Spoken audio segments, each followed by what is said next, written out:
ফরিদপুরে আসা।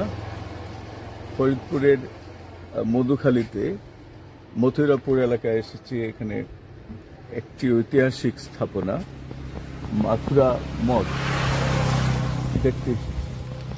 মাথুরাপুর দেউল সম্বন্ধে এখানে পুরো ইতিহাসটা প্রত্নতত্ত্ব অধিতত্ত্ব লিখেছেন। সেই ইতিহাস থেকে আমরা দেখি এই দেউলটি 12টি কোণ বিশিষ্ট এবং উচ্চতায় প্রায় 22 মিটার উঁচু। এবং এর ইতিহাস হচ্ছে এখানে প্রতাপাদিত্যের সাথে মানসিংহের একটা লড়াই হয়েছিল। সে লড়াই পরবর্তীতে এই দেউলটি মানসিংহ নির্মাণ করেছেন। আবার আরেকটা কথিত ইতিহাস হলো এখানে একজন ফৌজদার ছিলেন সংগ্রামশীল।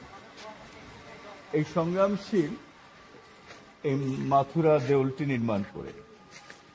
তো এই দেউলের বৈশিষ্ট্য হচ্ছে আপনারা দেখছেন যে এটার স্পেশালিটি হচ্ছে টেরাকোটা নির্মাণ এবং নিচু দরজা, ভেতরটা আরো ছোট নিচু, উপরটা একবারে ধরেন 22 মিটার উঁচু এবং উপরটা চৌকা থাকলে বর্তমানে সমতল।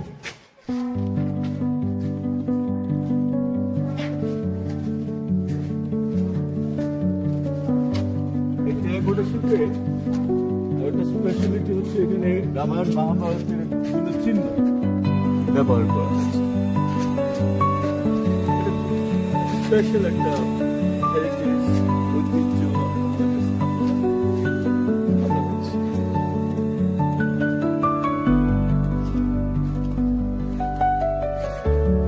সংরক্ষণের অভাব দেখা যাচ্ছে। সংরক্ষণ করছে না, এখানে হয়ে যাওয়া হচ্ছে।